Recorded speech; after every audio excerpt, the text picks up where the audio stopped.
Autism does not have a look, and I just think it's always funny when people say that, because I'd love to know like what their description of autism would be. There's just not a look. Hey everyone, my name is Kerry Margo, a professional speaker and author. I have autism and also dysgraphia, and I'm really excited to be here with a very special guest. Her name is Olivia Hops. She is a 25-year-old autistic entrepreneur from San Diego, California. We're gonna deep dive into some of the things that she's currently doing today for a podcast called Stories from the Spectrum: Content by and for a neurodiverse world. Olivia, thanks so much for joining us today. Oh yeah, of course. Thanks so much for having me on. So Olivia, there are obviously so many misconceptions in the autism community, and a lot of the times people say things that they really shouldn't be saying.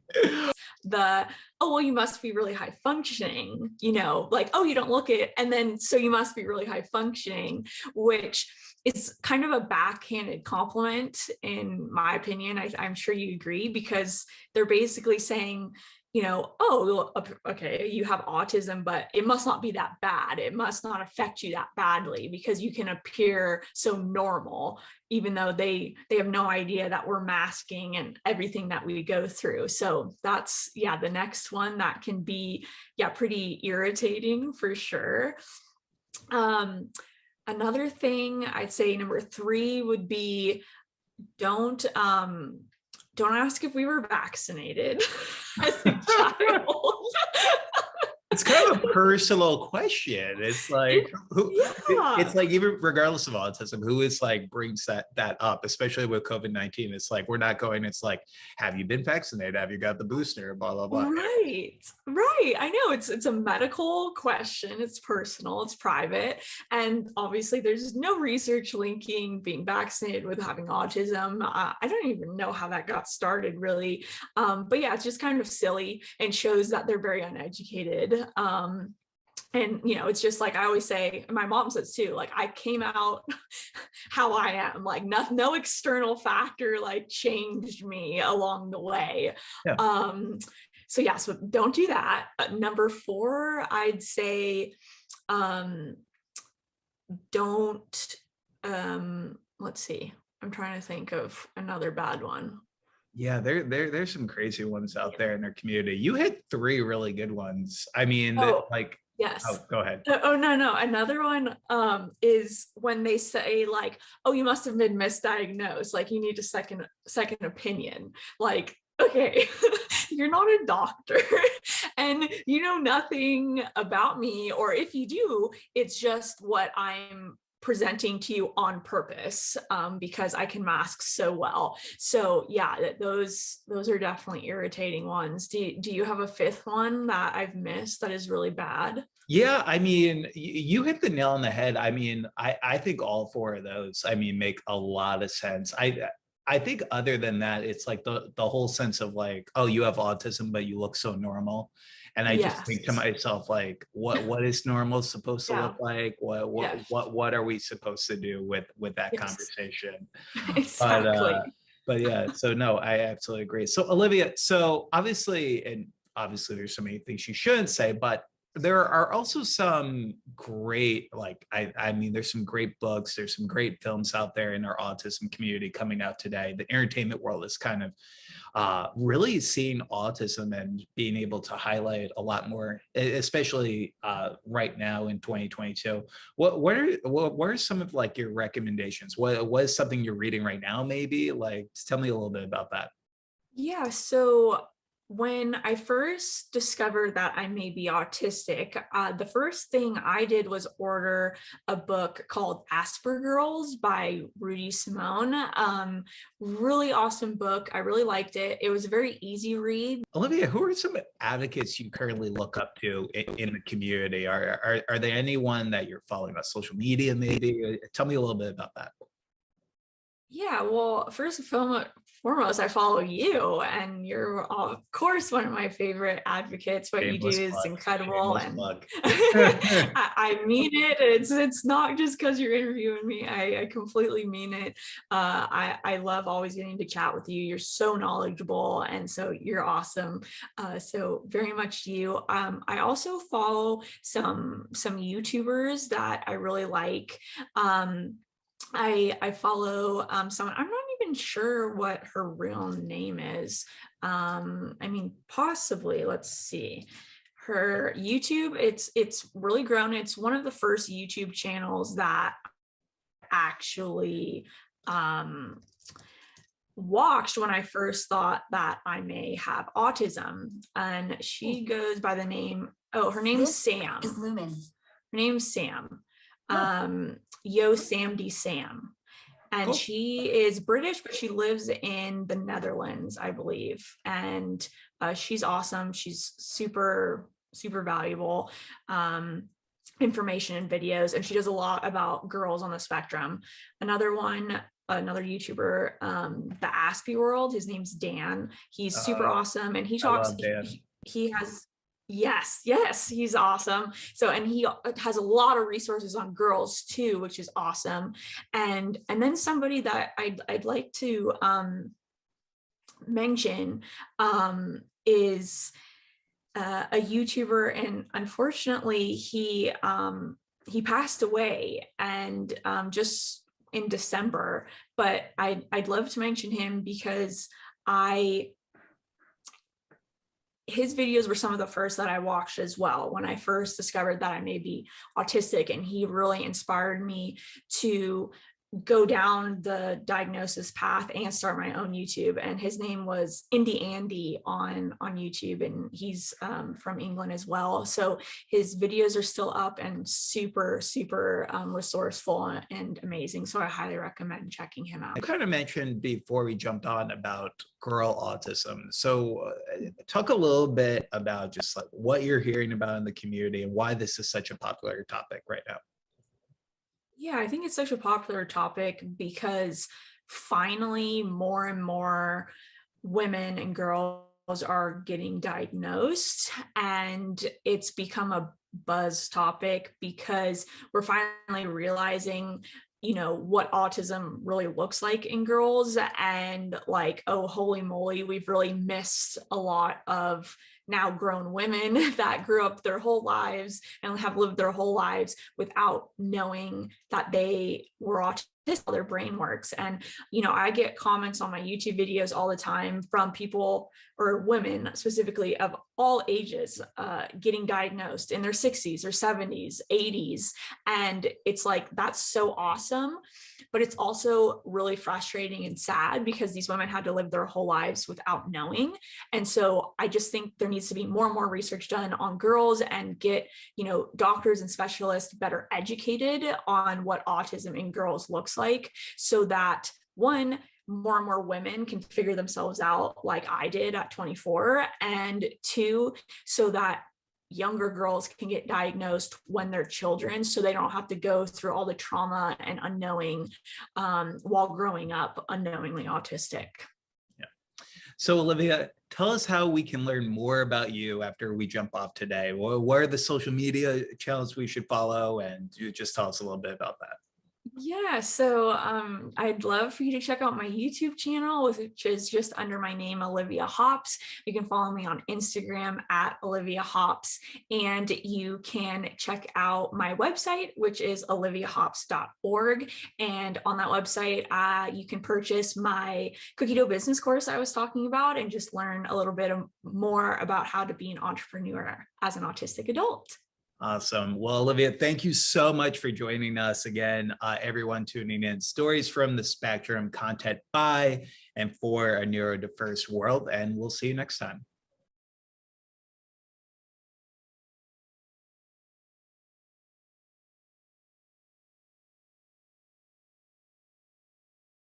When I was a kid, it seemed like everything I did was something that no one quite understood.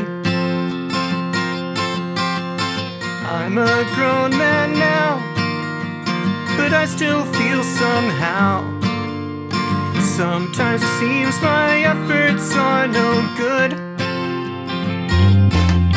'cause I act as goofy as I did back then. But I know there are concepts I comprehend that are too complex for the average mind. And that is why sometimes I find I need some way to identify who I am. Asperger's, it's a funny sounding word. Asperger's, it might seem absurd. Asperger's, and from what I've heard, it might mean that I'm a nerd, but I live with it, and that's the way I always wanted to be. Sometimes I'm kinda shy, other times I'm a talkative guy. Oh, you never know what you're gonna get.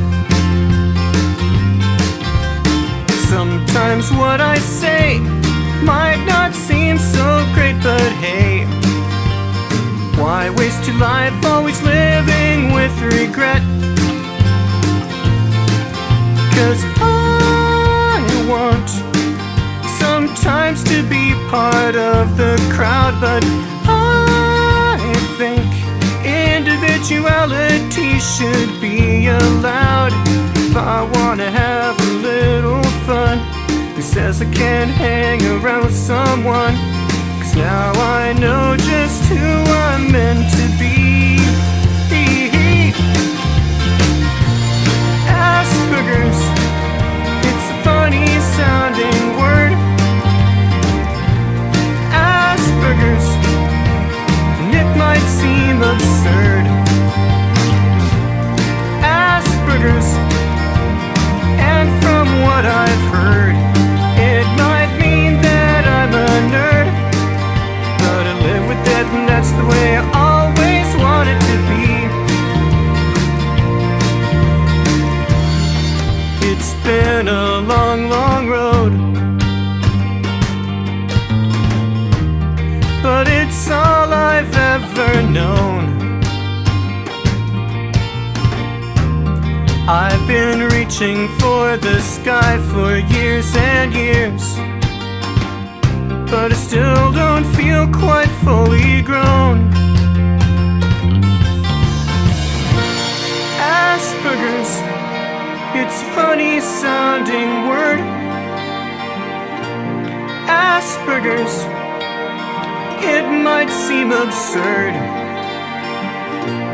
Asperger's, and from what I've heard, it might mean that I'm a nerd, but I live with it, and that's the way I always wanted to be.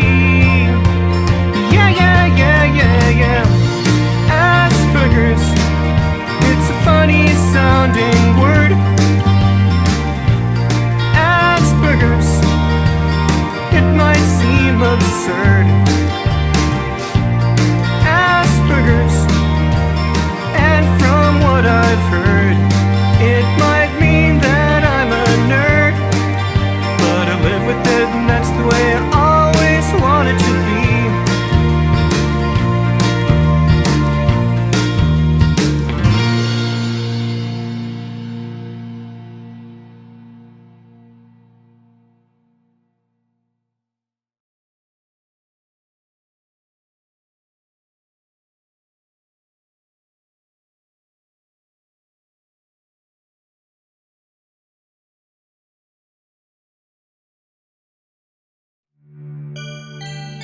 Dani-Mation.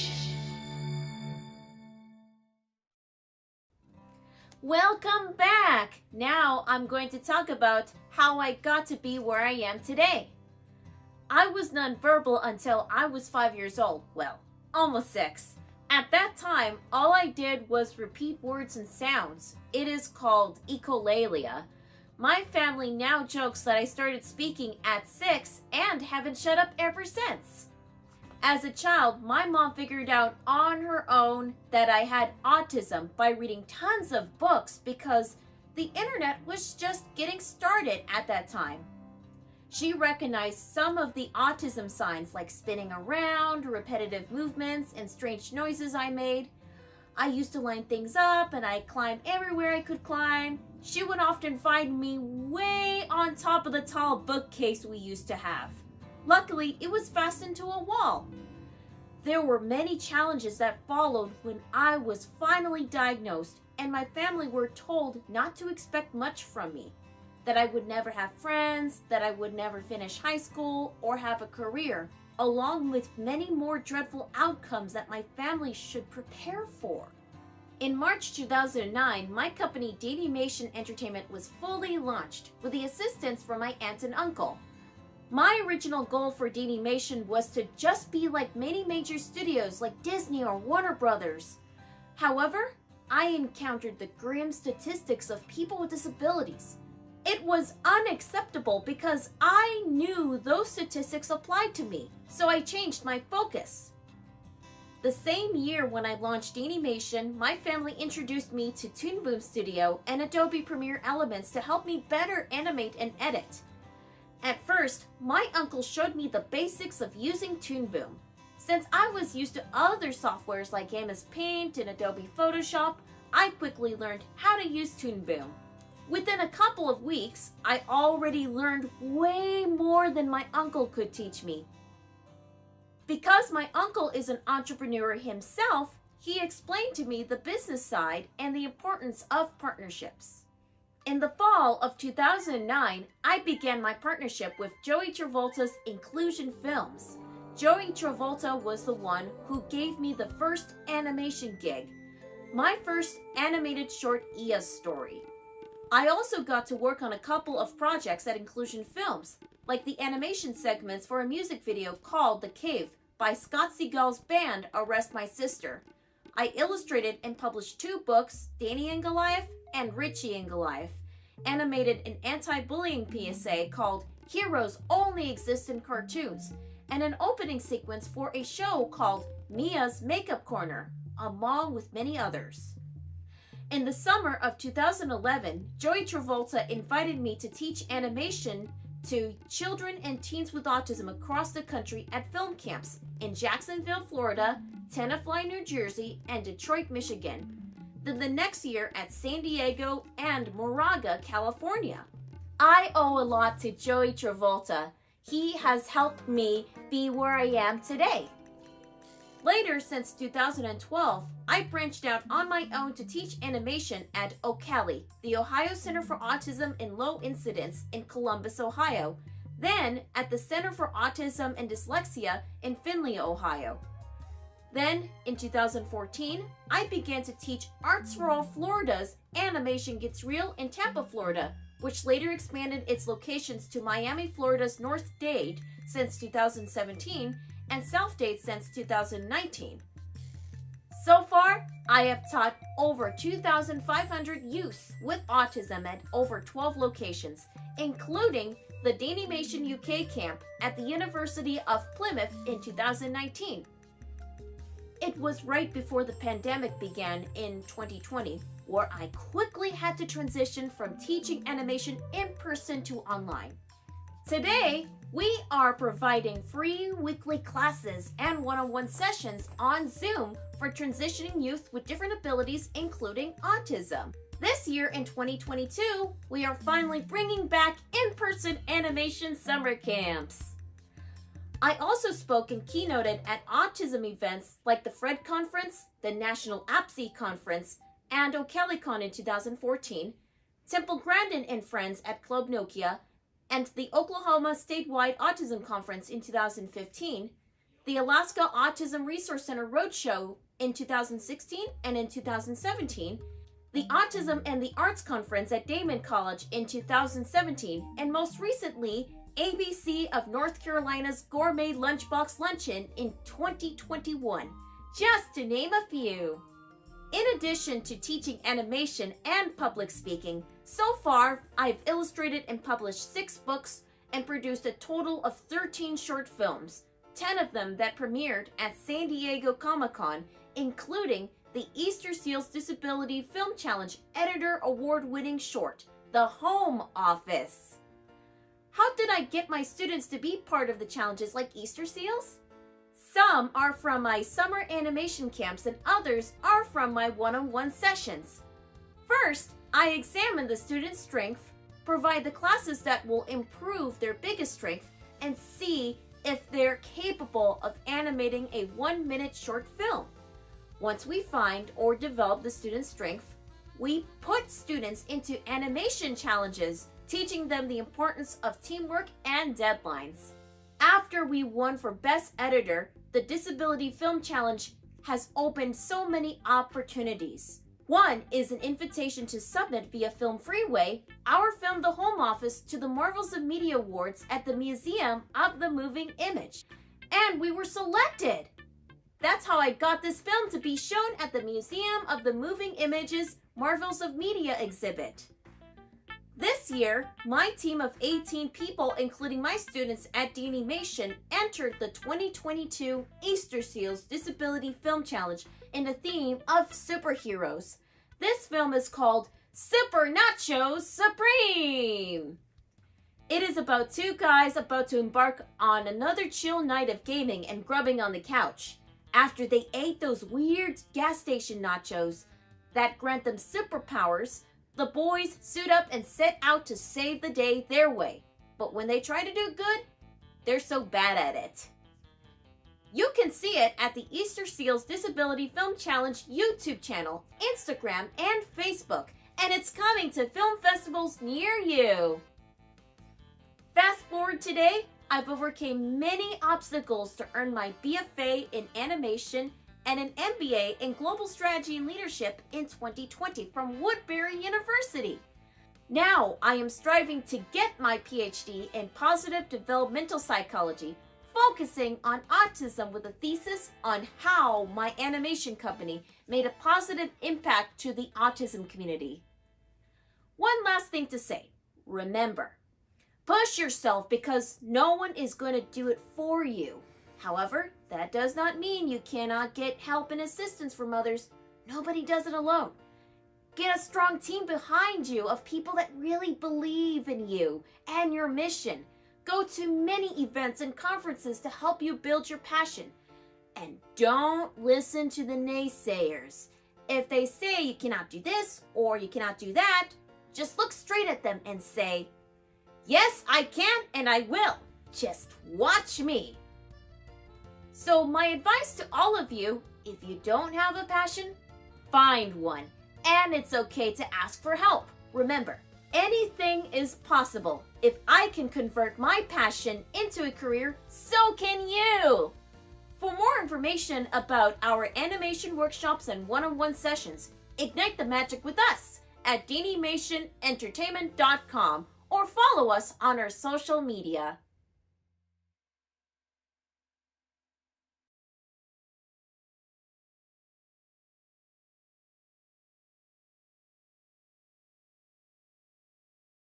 Hi, my name is Ian. My dream is to work for Disney one day.